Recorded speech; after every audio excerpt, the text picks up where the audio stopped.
invite you to put your cell phones in silence and please take your seats so we can start this conference for the visit of Mr. Kao Kim Hourn, Secretary General of the Association of Nations of Southeast Asia. We have interpretation available. Thank you very much.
General of ASEAN and members of the delegation. In a couple of minutes, we will welcome Ms. Claudia Sangüesa and the Secretary of International Economic Affairs of the Ministry of Foreign Affairs of Chile.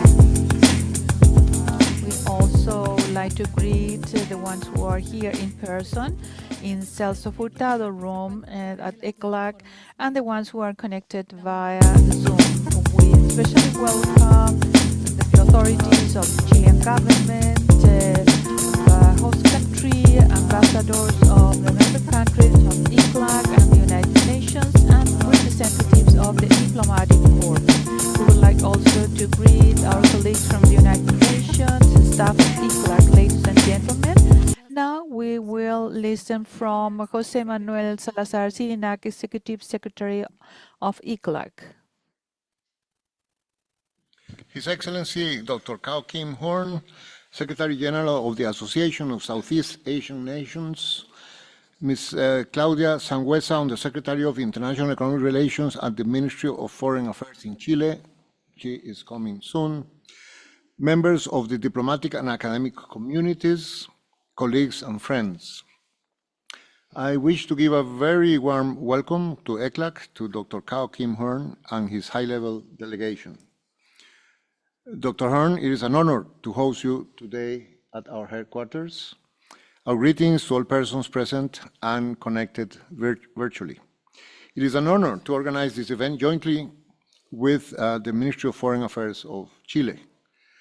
Our regional commission was established in 1948 as the world was still emerging from the horrors of the Second World War. Our founding mandate was and remains to promote the development of the 33 countries of Latin America and the Caribbean. In a region historically dependent on the exports of natural resources, we have consistently advocated policies aimed at transforming the economic structures of Latin American countries towards more knowledge-intensive industries and activities. This overarching concern is reflected in the structuralist school of economic thought that has become a hallmark of the Economic Commission for Latin America and the Caribbean. We are proud of our intellectual heritage. At the same time, we have always been aware of the need to adjust our economic thought to the many changes that have taken place at the global level over the last 76 years. In fact, In our articles in the special 75th anniversary issue of CEPAL Review, published in December last year, we made a call to rethink, reimagine, and of course transform the realities of the gaps in our development patterns. And we also insisted on discussing not only the what's, but also the how's for moving towards a more productive, inclusive, and sustainable development model. This goal is very much in line with our critical tradition of innovative thinking about the development challenges of Latin America and the Caribbean and the world. One of the most important geoeconomic and geopolitical changes in the world economy has been the increasing weight and prominence of Asia in the world economy, not just at the world's factory, but also at its most dynamic consuming market. Asia now absorbs about a quarter of Latin America and the Caribbean's total exports, compared to just about 5% at the start of the century. However, over 80% of our exports to Asia are made up of raw materials and processed commodities like oil, soybeans, and copper. ASEAN is a big part of Asia's success story. It was established in 1967 against the backdrop of the Cold War, at a time when its founding members had just a few years as independent states following the post-war decolonization process. Therefore, its initial focus was on ensuring peace and security in Southeast Asia. Since then, ASEAN has continuously evolved and given increasing prominence to economic integration. Today, its 10 member states have a combined population of 672 million people, roughly the same as Latin America and the Caribbean, with a combined GDP of $3.6 trillion, some 60% the size of the Latin American and Caribbean economy of almost $6 trillion. The rate of economic growth of ASEAN as a group from 2010 to 2019 was a remarkable 5.4% per year between 2010 and 2019. That is very, very impressive. Its members are crucial players in the network of manufacturing value chains. Claudia Sangüesa, welcome to ECLAC. Thank you. Its members are crucial players in the network of manufacturing value chains, popularly known as Factory Asia. ASEAN membership has helped its least developed members to integrate into the global economy and reduce income gaps with the founding members. ASEAN has eliminated tariffs on 99% of intra-regional trade and played a key role in the successful conclusion of the world's largest free trade agreement, the Regional Comprehensive Economic Partnership, together with China, Japan, the Republic of Korea, Australia, and New Zealand. It has also worked on reducing and eliminating non-tariff barriers, on making its customs services more efficient, and in improving logistics and transportation. Thanks to all these economic integration efforts, the share of intra-regional trade in total trade varies around 23%, while in Latin America and the Caribbean, it varies around 15%. ASEAN's remarkable achievements owe much to its pragmatic, consensus-based approach to decision-making, known as the ASEAN Way, which, in the words of Kishore Mahbubani, has led to the ASEAN miracle. By contrast, today, Latin America and the Caribbean faces three development traps: a long-term inability to grow, high inequality, low social mobility and weak social cohesion, and low institutional and governance capacities. From 2014 to 23, the annual economic growth of the region averaged only 0.9%, less than half the 2% of the lost decade of the 1980s, and less than one-fifth the figure I just quoted for the rate of growth of ASEAN from 2010 to 19. Our GDP per capita is the same we had 10 years ago, while the average annual growth of GDP per capita of ASEAN grew at 4.1% from 2010 to 2019. If ASEAN countries could maintain such a rate, which is not easy, but if they could maintain such a rate of growth of GDP per capita, this would lead to a doubling of GDP per capita every 18 years. Unfortunately, we are facing a completely different reality. As we have been reiterating, to avoid a third lost decade, the countries of our region must urgently step up their productive transformation and growth efforts. This requires implementing active productive development policies, as the dynamic economies of East and Southeast Asia have successfully done for several decades. Raising our region's growth potential will also demand deeper engagement with Asia, and notably with ASEAN. Two-way trade expanded almost tenfold since 2001, reaching $107 billion in 2023. However, ASEAN accounts for just 2.7% of Latin American and Caribbean exports and 4.9% of its imports. Latin American and Caribbean exports, mostly primary commodities, and imports mainly manufactured from ASEAN, especially from the electronics industry. In addition, only a handful of Latin American countries have signed free trade agreements with ASEAN countries. And by regional, FDI flows are very low. No ASEAN country features among the top 10 investors in Latin America and the Caribbean by FDI stock. The only ASEAN country that appears as a significant source of FDI in Latin America and the Caribbean in recent years is Singapore, specifically in Brazil and in Uruguay. Summing up, there is a great untapped potential to deepen economic relations between both our regions. And we would like to hear from you, Mr. Hourn, how do you see this potential and what do you think needs to be done to seize it? Latin America and ASEAN are mostly middle-income regions. They are also vulnerable to unilateral actions by larger players. Therefore, they share an interest in upholding multilateralism and international cooperation in general. This opens several opportunities for coordination on global affairs, such as in trade, climate change adaptation and mitigation, and financing for implementation of the Agenda 2030 for Sustainable Development.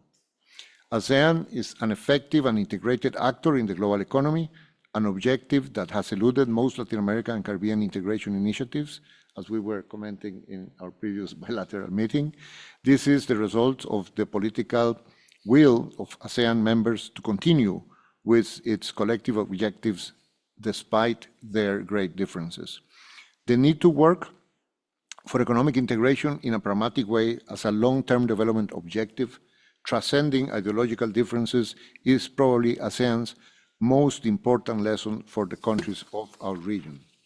I hope that this encounter will lead to mutual understanding and collaboration to work together towards a more productive, inclusive, and sustainable future in the midst of an increasingly volatile and fragmented global scenario. Thank you. Thank you very much.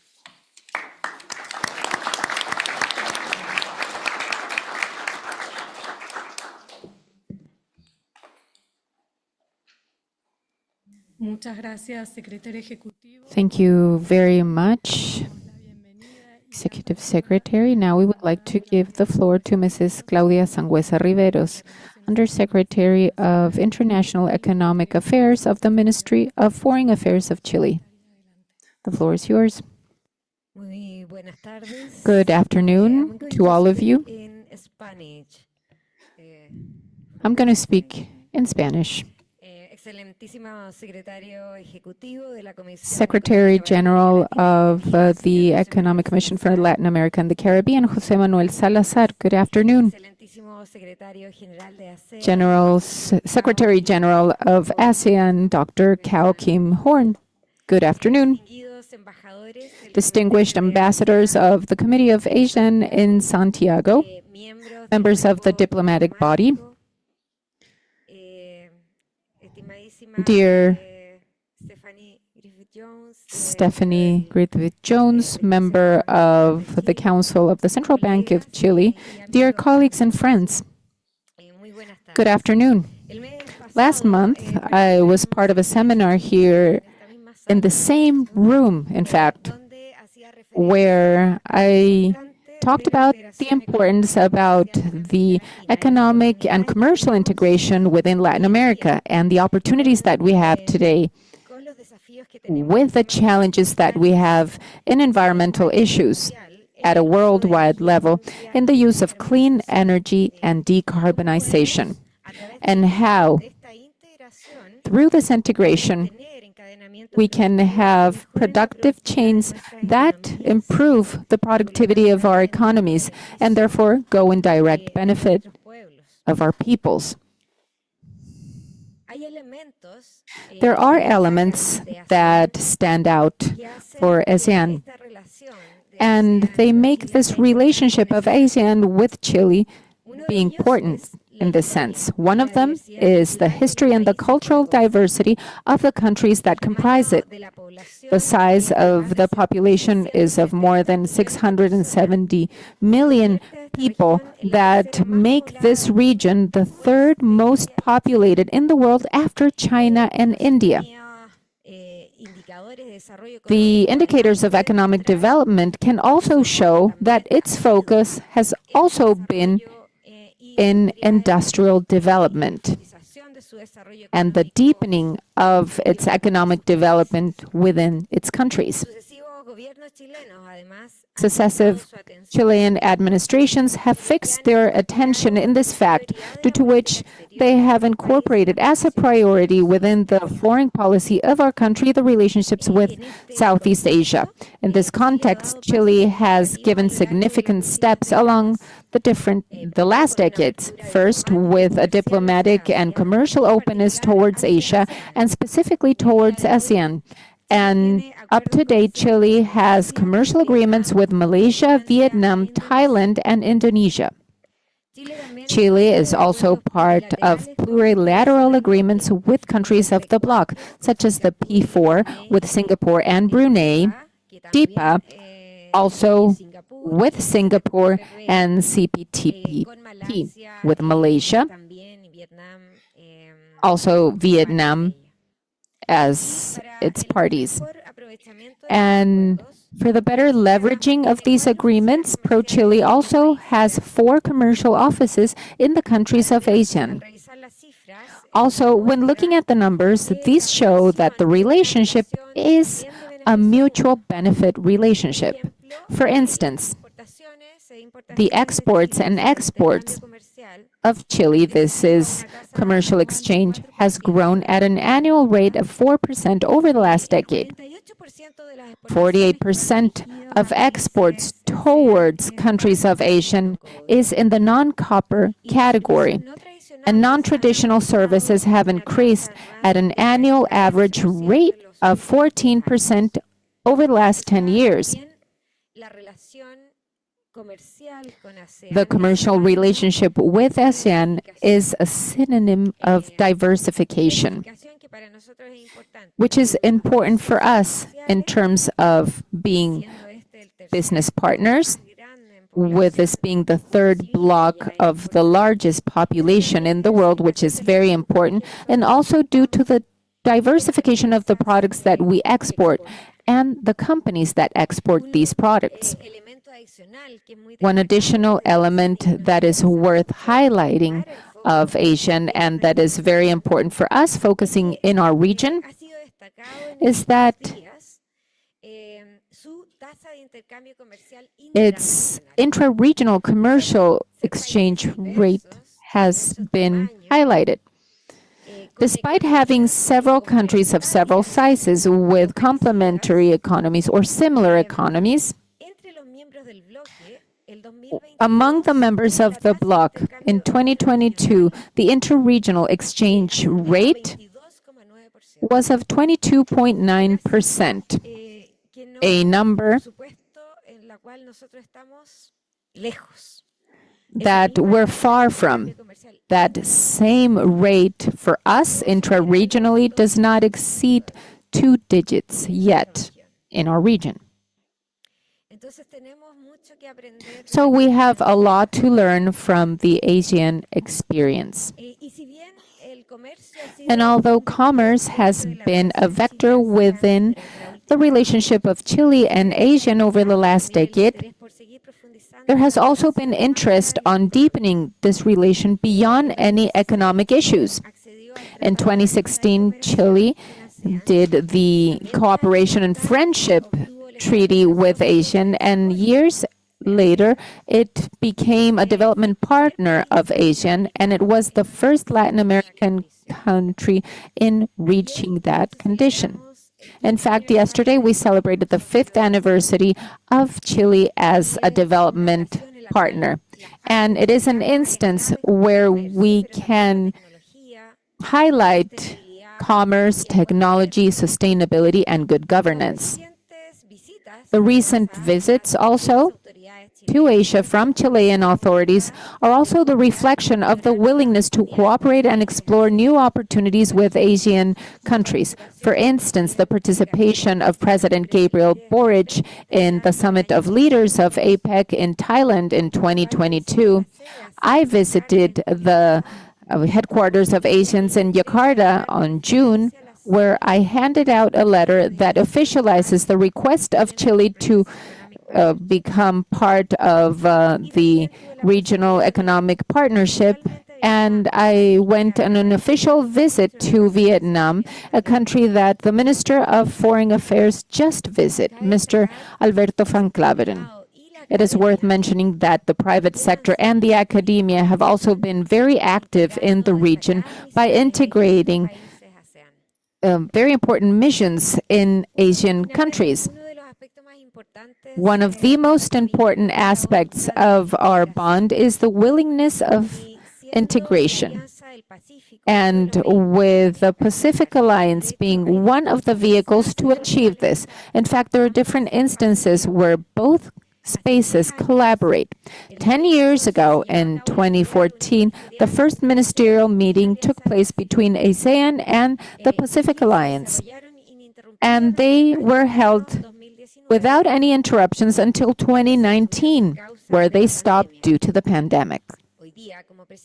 Currently, as a pro tempore presidency of the Pacific Alliance, Chile has one of its priorities, which is to resume these ministerial meetings, and we're working together with our partners so that that happens within the framework of the General Assembly of the United Nations in New York. On the other hand, there is a work plan of ASEAN and the Pacific Alliance of 2021-2025, adopted under the cooperation framework established in 2016, that defines common priorities, among which we can find economic cooperation, education, culture, science and technology, sustainable development, and the post-pandemic recovery. To conclude, I would like to highlight once again the visit of Secretary General of ASEAN, Mr. Kau Kim Hourn, to Santiago. His visit, your visit, Mr. Kau, is a signal of the good health in our economic commercial relationships between Chile and ASEAN. It will also be registered as a milestone in our diplomatic history. I hope that your stay in Santiago has been fruitful and that it nourishes our common agenda. Finally, I would like to thank Mr. José Manuel Salazar, and through you, the entire team of ECLAC, for giving us this opportunity and also for working as an articulating institution for our relationships in our objective of having a better regional integration. Thank you very much.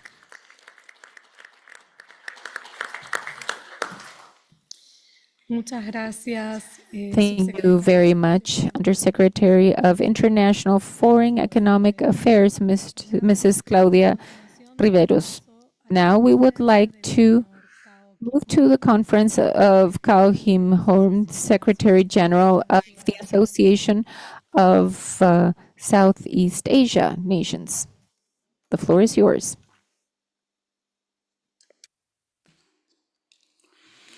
Thank you very much. Your Excellency Jose Manuel Salazar, Executive Secretary of the Economic Commission for Latin America and Caribbean. Your Excellency Claudia San Jose, Under Secretary for International Economic Affairs of the Ministry of Foreign Affairs of Chile. Excellencies, ambassadors, distinguished guests, ladies and gentlemen. I wish to start by expressing my sincere gratitude to ECLAC, and in particular, Executive Secretary, and of course the Ministry of Foreign Affairs of Chile, in particular the Foreign Minister, for the kind invitation. It is a great honor for me to be here with you this afternoon. This is my first trip to Chile and, of course, to South America in my capacity as the Secretary General of ASEAN. I want to share with you this afternoon some of the developments in Southeast Asia and ASEAN, and of course, on some of the ways how we can collaborate together between the two regions. Amidst the turbulence of shifting global geopolitics, the rethinking of globalization, and the rapid and disruptive pace of technological advancement, our shared aspirations for peace, development, prosperity, and humanity and human dignity remain the foundation of ASEAN's relationship with partners and friends around the world. Equally vital is our collective commitment to addressing global challenges through collaboration and mutual support. This enduring principle will shape ASEAN's future, guiding us in our ongoing efforts to strengthen international partnership with both resolve and foresight. Against the backdrop, I'd like to share some thoughts on how we can elevate our friendship and partnership to new heights by focusing on what truly matters to all of us. I refer to this as the 6 Ps: peace, prosperity, planet, people, potential, and partnership. Additionally, I will present a few ideas on how ASEAN and ECLAC, or CIPAL, can collaborate more closely to ensure mutual benefits in the years ahead. First, on peace. Since its founding in 1967, ASEAN's core purpose has been the promotion and the maintenance of peace, security, and stability in Southeast Asia, creating the conditions necessary for its member states to concentrate on delivering social and economic development. As ASEAN enters its 6th decade, now of course 57 years strong, it remains steadfast in this mission. Today, ASEAN member states enjoy the dividends of peace, sustained progress, continued prosperity, and growing confidence in the future, thanks to their adherence to ASEAN's fundamental principles of good neighborliness, mutual respect for each other's independence and sovereignty, the peaceful resolution of disputes, the renunciation of force, or the use of force, or the threat of use of force, and the primary of international law over the rule of might. ASEAN has demonstrated its capabilities and resilience in addressing both traditional and non-conventional security challenges. To this end, ASEAN has proactively engaged its partners through the ASEAN +1 modality and various ASEAN-led mechanisms, such as the ASEAN +3 framework of cooperation, the East Asia Summit, the ASEAN Regional Forum, the ASEAN Defense Ministers Meeting Plus. These mechanisms and platforms build strategic trust and confidence by sustaining regular political dialogue and substantive practical cooperation, not only among ASEAN member states, but of course also among its external partners, including many major global powers. ASEAN's role as the convener of multilateral diplomacy in Southeast Asia and beyond is internationally recognized as a cornerstone of regional peace, diplomacy, and security. The maintenance and promotion of peace, stability, and security is a shared interest that ASEAN holds in common with its partners across the globe.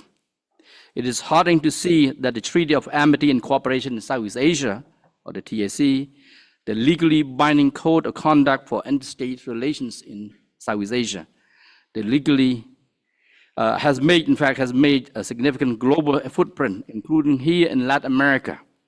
So far, Chile Argentina, Brazil, Colombia, Cuba, Panama, and Peru have acceded to the treaty. And thus, the number may continue to grow as many other countries have expressed their intention to join. Currently, ASEAN and its partners in North and Latin America are collaborating on various security fronts, including in the areas of transnational crime and counterterrorism, maritime cooperation, illicit drug trafficking, human trafficking, peacekeeping, peace building, and reconciliation, good governance and anti-corruption, human rights, and humanitarian mine action. Let me move on to my second point, and that is prosperity. ASEAN also plays a vital role in promoting and sustaining prosperity, not just in Southeast Asia, but across the Asia-Pacific region. Over the years, ASEAN has emerged as a vibrant economic entity with a combined GDP of $3.8 trillion. ASEAN is currently the 5th largest economy in the world and is poised to become the 4th largest by 2030. Economic growth in the region is projected to reach 4.6% in 2024, surpassing the estimated global average of 3.2%.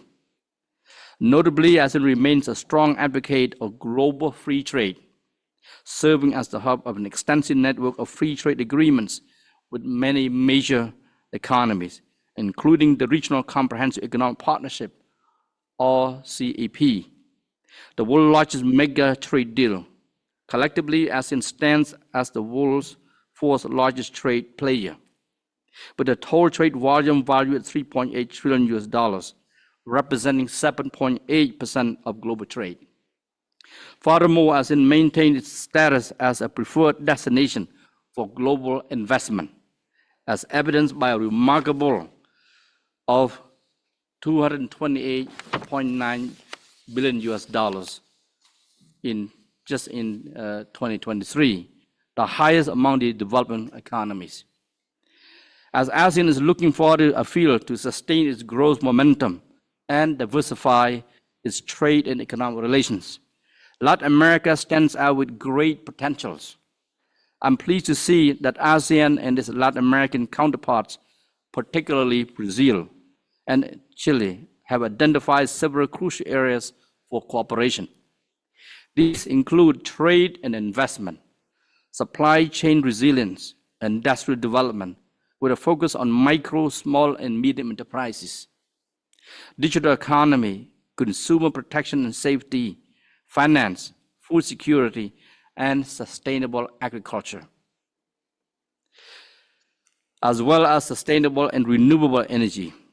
This outreach to Latin America aligns with ASEAN's broader goal of diversifying its economic partnerships and seeking new drivers of growth to enhance resilience in the rapidly changing global economic landscape.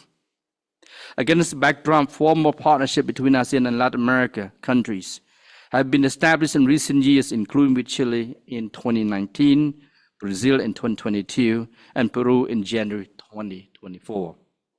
This partnership provides avenues for us to enhance consultations to development, viable and sustainable economic cooperation for mutual benefit on both sides of the regions. I look forward to ASEAN forging more development partnership with other members of ECLAC or CEPAL. Third, on the planet agenda, both ASEAN and ECLAC share the same objectives and aspirations in terms of caring for the planet and the need to strike a balance between economic development and environmental sustainability, including climate change.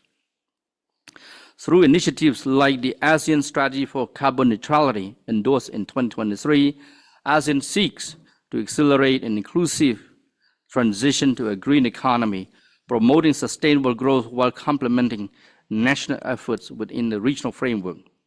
To sustain its global competitiveness and readiness for future transition, ASEAN recognizes the necessity of developing green industry.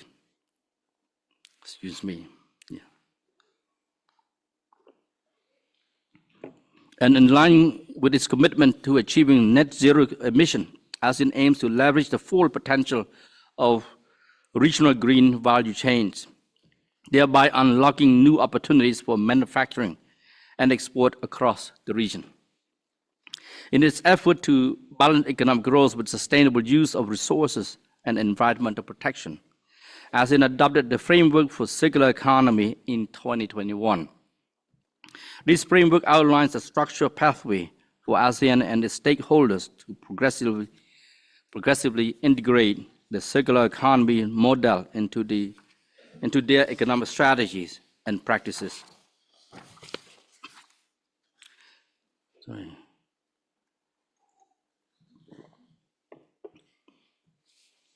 To support the framework, ASEAN introduced the implementation plan for the circular economy in 2023.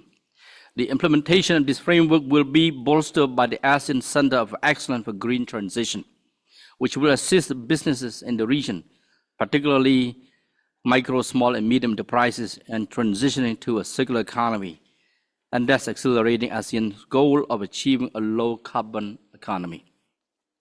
Similarly, ECLAC is recognized as a strong advocate for the Sustainable Development Goals and plays a crucial role in supporting Latin American and Caribbean countries in their pursuit of these goals. Among its many initiatives, ECLAC emphasized the urgency of adopting energy efficiency measure as a foundational step toward the decarbonization of regional economies.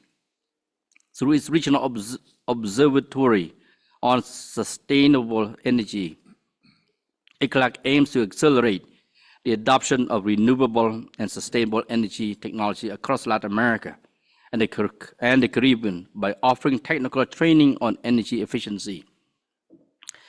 I sincerely hope that this will also potentially present opportunity and possibility for ASEAN and ECLAC countries to exchange best practices and insight, fostering mutual learning and innovation in the pursuit of sustainable development goals on both sides of the region. Excellencies, ladies and gentlemen, with regard to my fourth P, and that's people, more than 1/3 of ASEAN's total population of 671 million consists of young people, recognizing the crucial role of its youth in both regional and global contexts.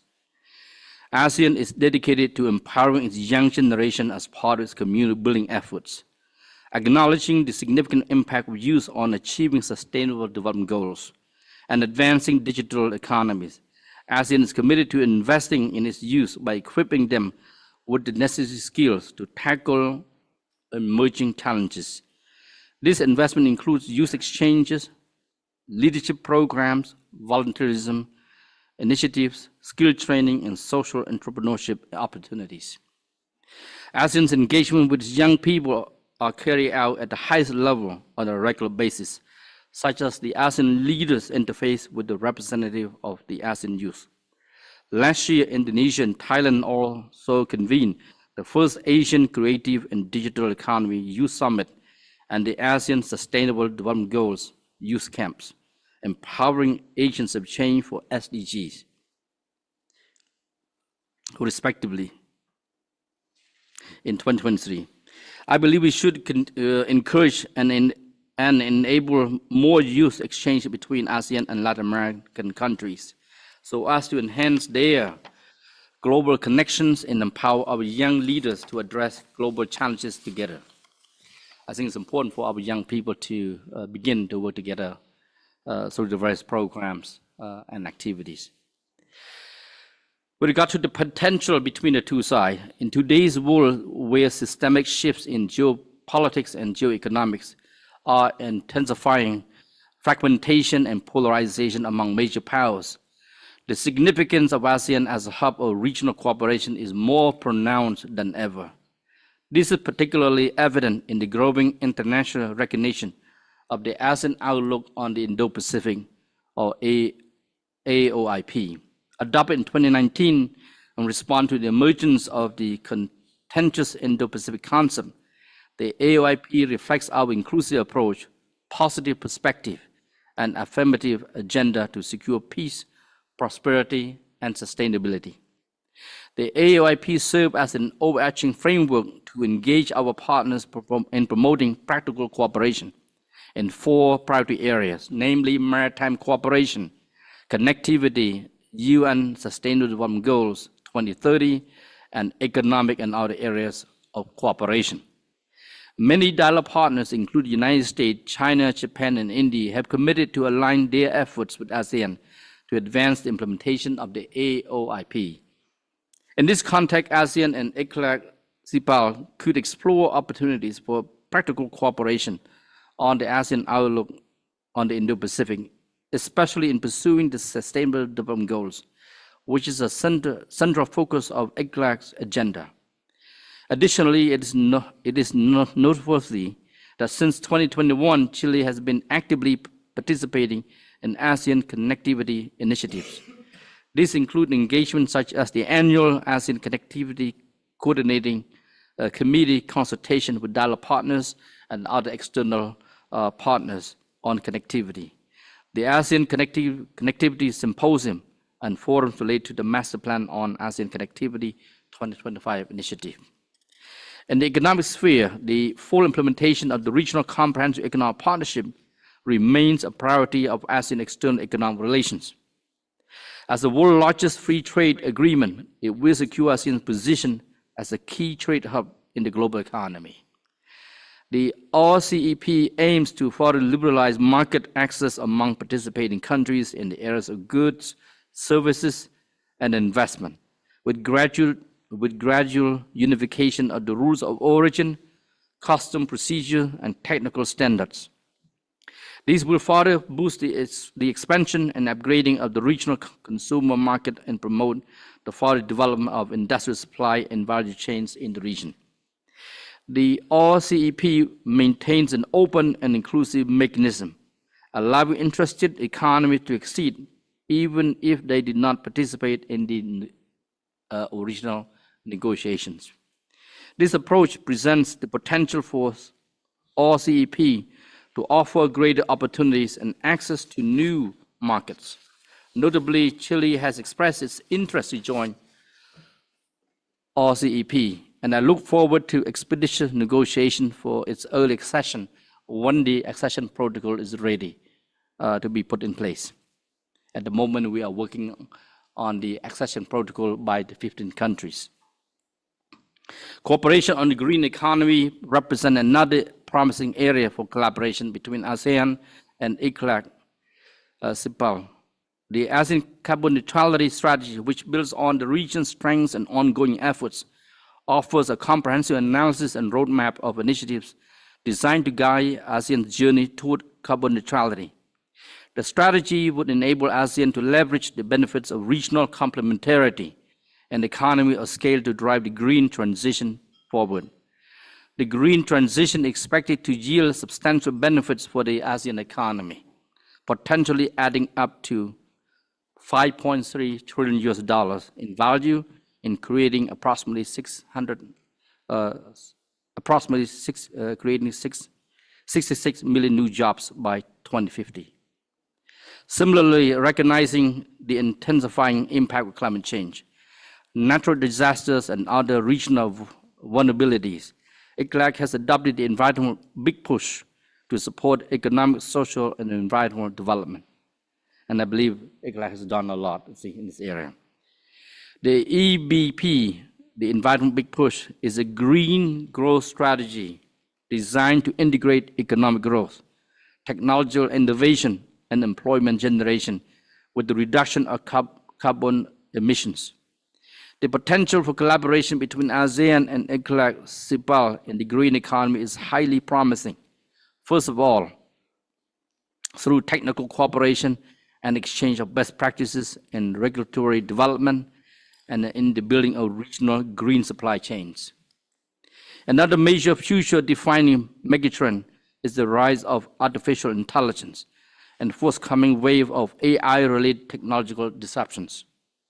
No country or region will be spared as ASEAN prepares to embrace AI as a transformative force.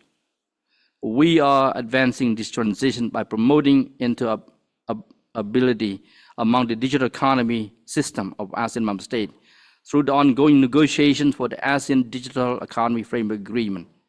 Of course, our digital economy framework agreement was launched last year, and we expect to conclude it by next year. Set to be finalized in 2025, this groundbreaking agreement will become the largest digital economy agreement globally. It is projected to enhance the regional economy by up to $2 trillion by 2030, significantly boosting ASEAN's global dynamism and competitiveness. There are substantial opportunities for cooperation with ASEAN in the realm of the digital economy. Finally, on partnership, excellent ladies and gentlemen, guided by the ASEAN Charter, ASEAN developed friendly relations and mutually beneficial dialogue, cooperation, and partnerships with countries, sub-regional, regional, and international organizations around the world. Over the years, ASEAN has established formal partnership with 25 countries and regional organizations, including the European Union. Notably, 14 out of ASEAN 25 partners are members states of the United Nations Economic Commission for Latin America and the Caribbean. These are Brazil, Canada, Chile, France, Germany, Italy, Japan, the Netherlands, Norway, Peru, the Republic of Korea, Turkey, the United Kingdom, and the United States of America. 5 members of ECLAC, namely Canada, Japan, OK, UK, and the US, are the dialogue partners of ASEAN. Meanwhile, 3 of them, such as Brazil, Turkey, and Norway, are ASEAN sectoral dialogue partners. The remaining 6, namely Chile, France, Germany, Italy, the Netherlands, and Peru, are our development partners. Noting that ASEAN also established partnership with international organizations such as the United Nations, which we have a regular dialogue at the summit level between ASEAN leaders and the UN Secretary General. And of course, also the UN Special Agency, as well with several regional organizations, include but not limited to the Community of Latin American and Caribbean, the Pacific Alliance, and the Southern Common Market, Mercosur. This partnership provides additional platform for ASEAN to engage the other member states of ECLAC, CIPAO. I just want to mention some of this. This partnership underscores ASEAN's role as a regional organization with a truly global reach, demonstrating its commitment to being a force for both regional and global good. As the international order is coming under stress due to growing threat, due to growing great power competition, small and medium powers like those in ASEAN and ECLAC, CIPAO, must seize the opportunity to exert their own agency by looking beyond our respective regions and forming global coalitions. We can navigate the complexity of the current geopolitical landscape, building bridges across continents and promoting peace, stability, and sustainable development on a global scale. To conclude, Excellency, in moving forward, ASEAN and Latin America, the 2 regions should explore more practical cooperation to fulfill our shared commitment to inclusive growth, social equity, and environmental stewardship. First, by enhancing policy exchanges and fostering dialogues among multiple stakeholders between the 2 regions, we can unlock the boundless potential of our partnership. Sharing transformative best practices and harnessing our collective strengths will be crucial. The dynamism of Latin America and the Caribbean, with its rich cultural heritage, vibrant economies, and diverse economic structure, serves as an inspiration to ASEAN. Conversely, ASEAN's pursuit of the ASEAN community's vision of lasting peace, stability, and prosperity offers valuable lessons for regions around the world.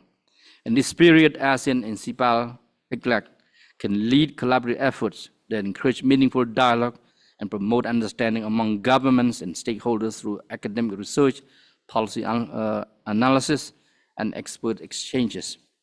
Second, in the area defined by complex megatrends, such as the existing threat of climate change, economic uncertainties, deepening social inequalities, geopolitical tension, and transformative digital disruptions. Enhancing economic cooperation is not merely imperative, it is our collective responsibility. No nation can tackle these challenges alone. ASEAN stands ready to collaborate with partners across the globe, particularly with Latin America and the Caribbean, to champion a fair, open, transparent, rule-based trading system. ASEAN is fully committed to exploring stronger partnerships in emerging areas such as sustainable development, digital transformation, and the empowerment of micro, small, and medium enterprises, as well as the fight against gender and social inequalities. Third, fostering economic connectivity between ASEAN and Latin America and the Caribbean countries. We unlock the potential for complementarity strengths, particularly in key industrial and manufacturing supply chains, such as automotive, electronics, and machinery production. Both regions are integral players in these industries and are actively shaping the future of global trade through extensive agreements, both regional and with major global economies. As in recent establishment of the Regional Comprehensive Economic Partnership with its dialogue partners, in particular Australia, China, Korea, New Zealand, Japan, stand as a testament to the unwavering commitment to advancing global economic connectivity and embodies the vision for a more integrated and resilient global economy. ASEAN looks forward to enhance trade and investment relations with ECLAC and CIBAL countries to build greater avenues for shared prosperity, sustainable development, and a transformative future between the two regions. I thank you.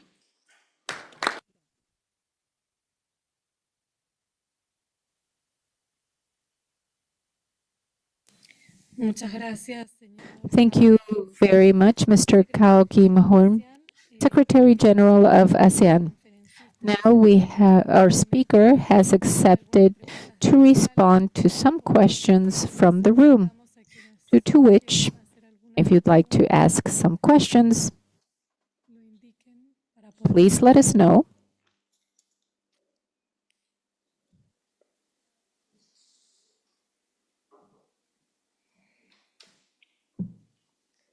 Adelante.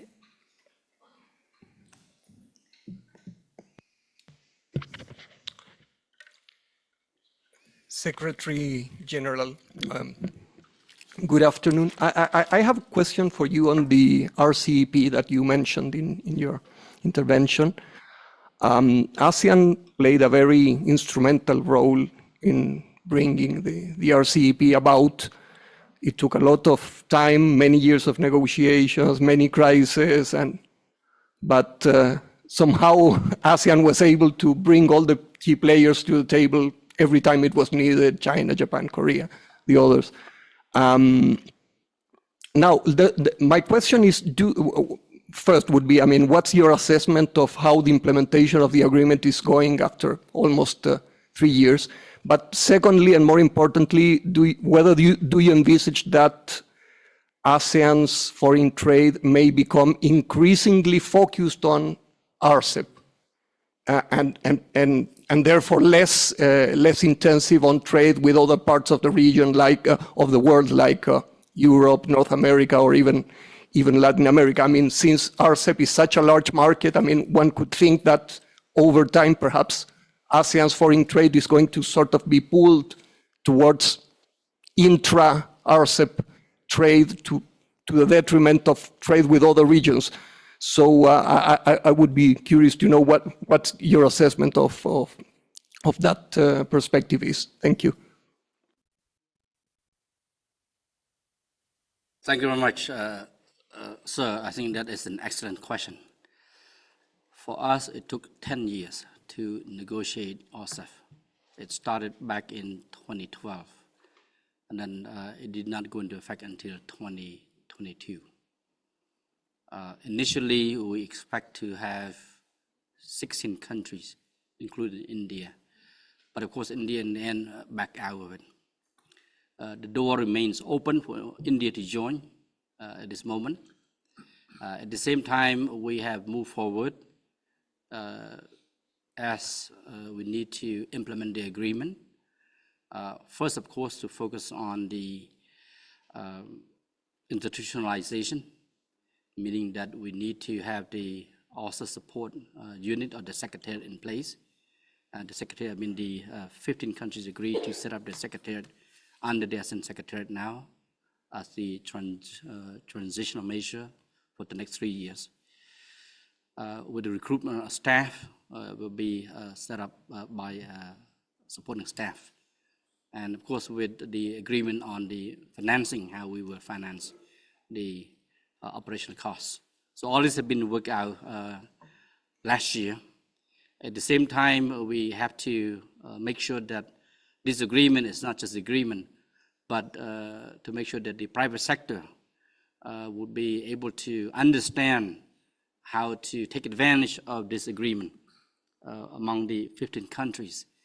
I think based on the implementation in the past few years, we can see that the economic activities have increased substantially, meaning trade has been able to increase by those countries. Now, of course, that does not mean we will abandon the other markets that we have. And I mentioned that ASEAN has 7 bilateral FTAs with China, Japan, Korea, Australia, New Zealand, India, and Hong Kong, in addition to the Regional Comprehensive Economic Partnership. At the moment, of course, we also are negotiating with Canada for another bilateral FTA. And we're looking at, of course, negotiating the region-to-region FTA with GCC, the Gulf Cooperation Council. But again, the market in the United States is still big.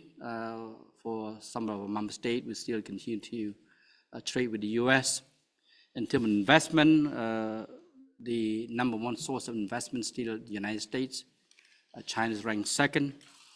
But in terms of trade for us,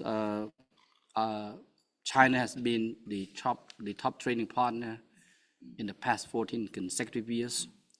Likewise, ASEAN has been the largest trading partner for China in the past 4 consecutive years. But again, I think with Europe and other markets remain strong. We, of course, also trade with partners in the Middle East as well. So by having RCEP, that does not mean we are limiting ourselves, but in fact, is to expand the opportunity for more trade. Thank you. Sí, adelante, Casey. Yes, Secretary General, our Executive Secretary mentioned that the biggest lesson of the ASEAN countries to Latin America is your integration and your continuous integration and the ASEAN way. So I was wondering, with 10 countries with different languages, different religions, different political interests, what is your secret? How did you manage to have a continuous process of integration in the ASEAN nations? Well, thank you very much. I'm not sure we have the secret, any secret. Well, you're right to say that ASEAN is a region with great diversity in terms of political systems, religions, languages, among others. Yet, we're able to work together. I would say, number one, because there's many factors. In ASEAN, no one has is a nuclear power. In South Asia, you have nuclear power, like India, Pakistan, for example. Our member state has no nuclear weapons. In fact, we have the treaty on nuclear weapon-free zone, meaning that we declare ourselves and we're committed to make sure that our region is completely free of nuclear weapons and all other weapons of mass destruction, so that we can focus very much on the resources, on building the economy, the prosperity for the people, and that's very important. Second, of course, is that we are surrounded by giants. All right, to the north we have China, 1.4 plus billion people. To the west you have the Indians, another 1.4 plus billion people. Japan is an economic powerhouse. Korea is developing economy. I think our choice we have to get together, our act together. It's a matter of survival. I think that's why regional cooperation, from the very first day when the founding father of ASEAN decided that we had to put aside our differences and focus on what we can do together at the regional level. Of course, we do have sub-regional cooperation. We consider them as the building blocks of our ASEAN community building. The greatest people would always criticize, the critics would condemn that the decision-making by consensus is very weak. It's not working. But for us in ASEAN, a decision-making by consensus is our strength. Certainly, of course, we may take extra time. We have to be more patient. But once we reach a consensus, it is an unbreakable decision, meaning that at the end of the day, every decision had to be implemented. And if we have consensus, it means that we will be able to implement those decisions. So I would say this is one of the key strengths of ASEAN, that we have this consensus-based decision-making. In ASEAN, we don't have this big brother and big sister mentality. All right, doesn't matter whether you are 280 million people of Indonesia, or 400,000 people of Brunei Darussalam, or 17 million of Cambodians, for example, or 7 million of Laotians. I think is one, basically, is we are all equal. Equal footing is very important, equality. And that is very important for us, because the way we make our annual contribution to the operation cost of ASEAN is on equal basis, roughly about $3 billion per country per annual, per year to the operation cost, for example. I can share with you. So that's how we work. It's basically we focus on the priorities of ASEAN, and our priority is to make sure that we maintain and promote peace, security, to make sure that we continue to advance our prosperity to benefit our people. Thank you. Muchas gracias, señor Cao. Thank you, Mr. Hourn. I don't know if there are more questions or comments. Thank you very much, Mr. Hourn. Very, very interesting. So interesting have been your answers that I cannot resist to ask you one more question. Actually, we would have many. Well, it's clearly you have a lot of integration, you have the collaboration, you have the discipline of consensus, as you have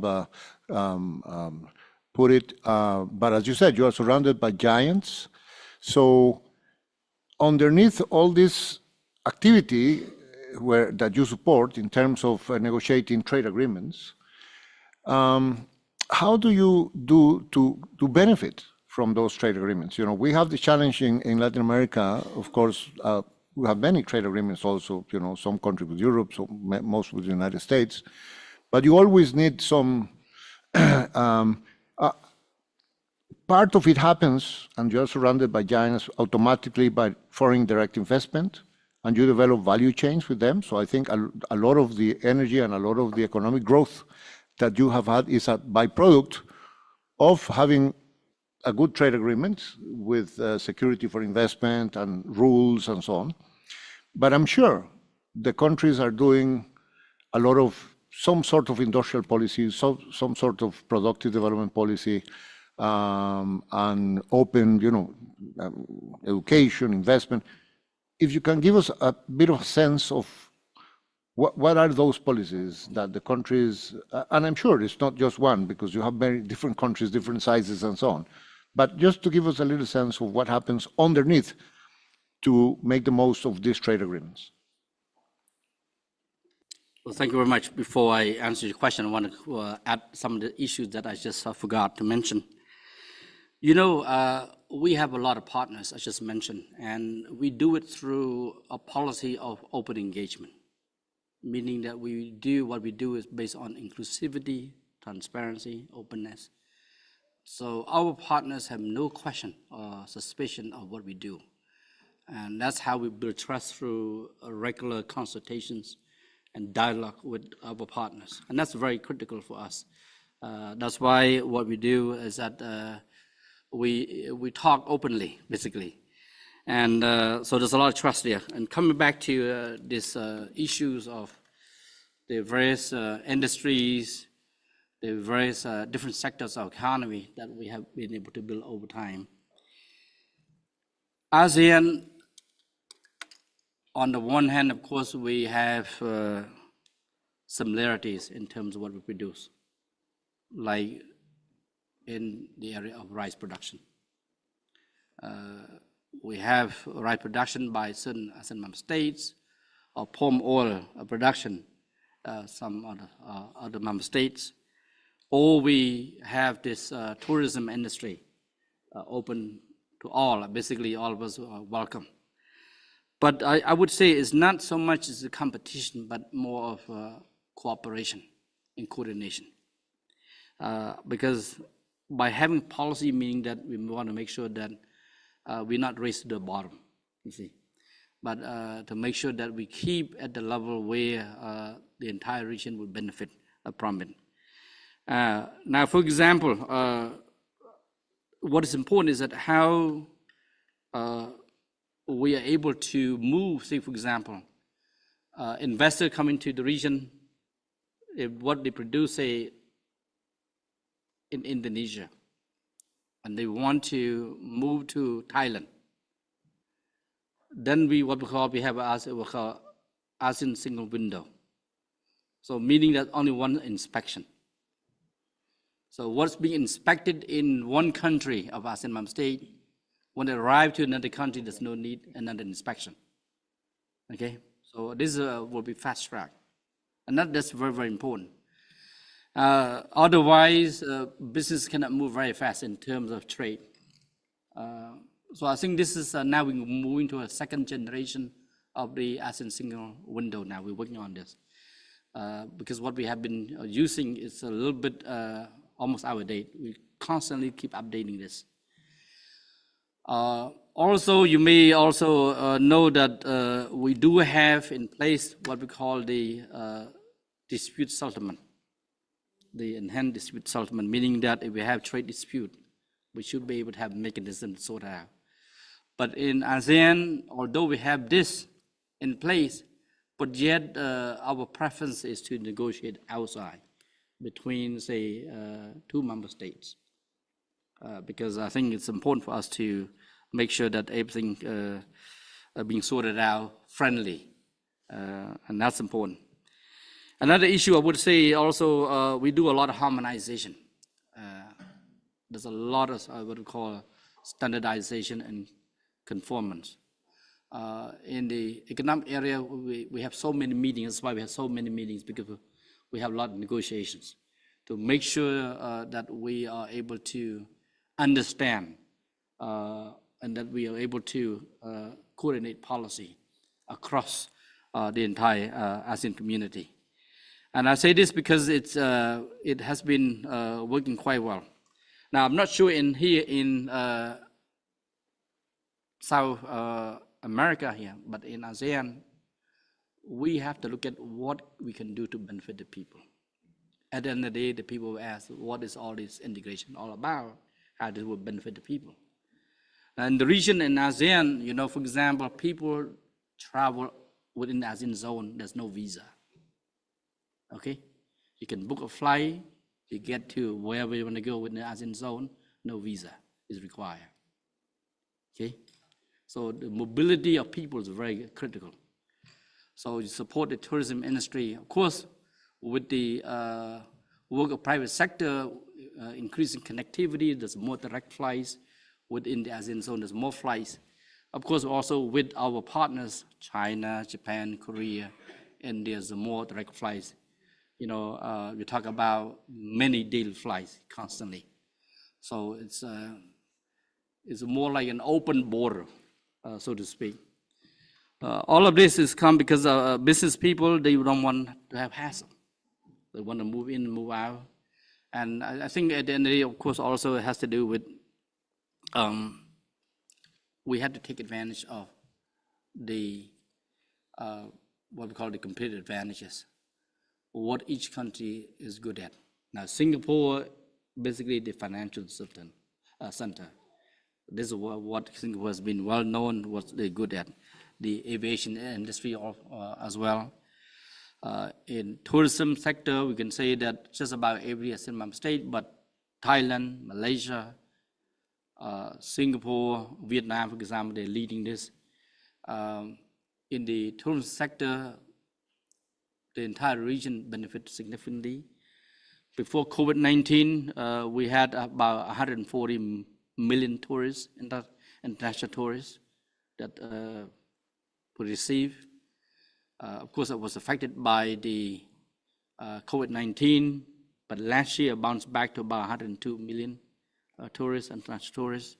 This year, we expect to exceed 140 million tourists. So again, this is one of the another sector of the economy. But in mining sector, of course, I believe this is an area that a lot of interest. This region here, this is something that we deal also together within ASEAN. We have the ASEAN ministerial meeting on minerals, where we do a lot of coordination. We work together in terms of sort of policy to deal with what we call rare minerals. So just about every sector, where agriculture also, we do have a mechanism where we have our Minister of Agriculture that they meet regularly to sort out the various economic policy under the agriculture sector. In the digital area, we have another mechanism, the ASEAN Digital Ministers Meeting, where we coordinate the digital policy. So again, cut across from practically to A to Z, from agriculture to education to health, to culture and information, tourism. So it's just about every area that we work together within the entire ASEAN region. Thank you. Muchas gracias. Thank you very much, Secretary General of ASEAN, Mr. Cao. The Ministry of Foreign Affairs of Chile, ECLAC, the Economic Commission for Latin America and the Caribbean would like to thank you for joining us this afternoon. And if there are no further questions, we would like to invite you to a coffee break offered by the Ministry of Foreign Affairs, where we can continue with our conversation. Thank you very much and good afternoon.